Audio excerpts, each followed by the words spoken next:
बहुत जल्दी श्री कृष्ण की प्राप्ति कराने में समर्थ है। श्री तुलसी महारानी प्रिया जी का बताया हुआ उपाय श्री वृंदा सखी, ये वृंदावन की अधिष्ठात्री देवी हैं। ये वृंदावन की पूरी व्यवस्था को देखती हूं। प्यारी जो प्यारे जू की नित्य केल की व्यवस्था करती है, इनकी कृपा के बिना कोई वृंदावन में प्रवेश नहीं कर सकता। ये हमारी प्यारी जो कि प्रिय सखी वृंदा सखी श्री तुलसी महारानी, जो चंद्रानना सखी ने कहा कि परम सौभाग्यम राधे महापुण्यम वरप्रदम श्री कृष्ण श्यापलथम, उनका तुलसी सेवन मतम मेरे मत में। यदि तुलसी जी की सेवा की जाए, तुलसी जी का यदि स्पर्श हो जाता है, यह माना जाता है कि तुलसी माता का नाम श्रद्धा से लेने से मन में भक्ति जागती है। तुलसी माता को रोज प्रणाम करना और घर में तुलसी का पौधा लगाना बहुत शुभ माना गया है। प्रतिदिन तुलसी माता को जल अर्पित करना तथा भगवान की पूजा में तुलसी दल चढ़ाना श्री कृष्ण को अत्यंत प्रिय है। कहा जाता है कि जो व्यक्ति हर दिन श्रद्धा के साथ तुलसी माता की सेवा करता है, उसे विशेष पुण्य प्राप्त होता है। तुलसी के पौधे में जल देना, तिलक लगाना, माला अर्पित करना, परिक्रमा करना और प्रणाम करना बहुत शुभ माना गया है। ऐसी सच्ची भक्ति और सेवा से भगवान श्री कृष्ण की विशेष कृपा प्राप्त होती है। शास्त्रों में बताया गया है कि जब तक किसी व्यक्ति द्वारा लगाया गया तुलसी का पौधा हरा भरा रहता है और उसमें नई शाखाएं, पत्ते, फूल तथा बीज आते रहते हैं, तब तक उसका पुण्य बढ़ता रहता है। ऐसी मान्यता है कि इस पुण्य के प्रभाव से भक्त को लंबे समय तक भगवान के धाम में रहने का सौभाग्य मिलता है।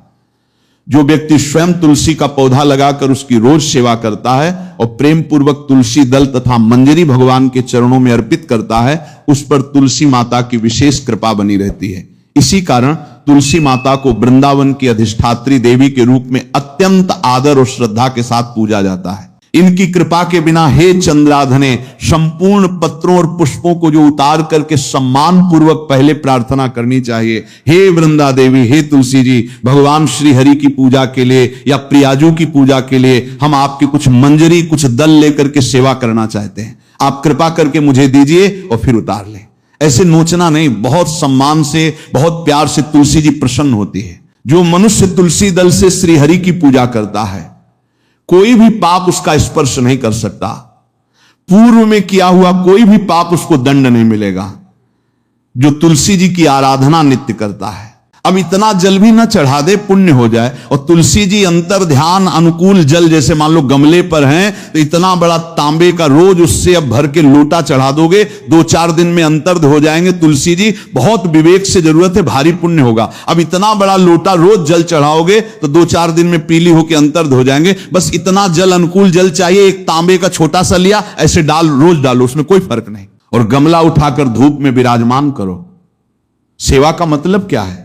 जो तुलसी जी को जल अर्पित करके तुलसी जी की सेवा करता है, हरि चिंतन करता है, कभी कोई पाप उसका स्पर्श नहीं कर सकता। 100 बार सोना, 400 बार चांदी का जो दान करने का फल होता है, वो एक तुलसी दल उतार, जो अपने द्वारा लगाई हुई तुलसी दल, वो हरि के चरणों में अर्पित करो। ये 100 बार सोना और चांदी बराबरी नहीं हो सकती। कितना महत्व है। जो रोज तुलसी दल चयन कर, द्वादशी को न चयन करें। द्वादशी को मतलब बहुत बड़ा अपराध लगता है तुलसी दल का। इस मतलब तुलसी के वृक्ष का भी स्पर्श न करें। प्रणाम, नमस्कार, दूर से एक भी दल नहीं टूटना चाहिए।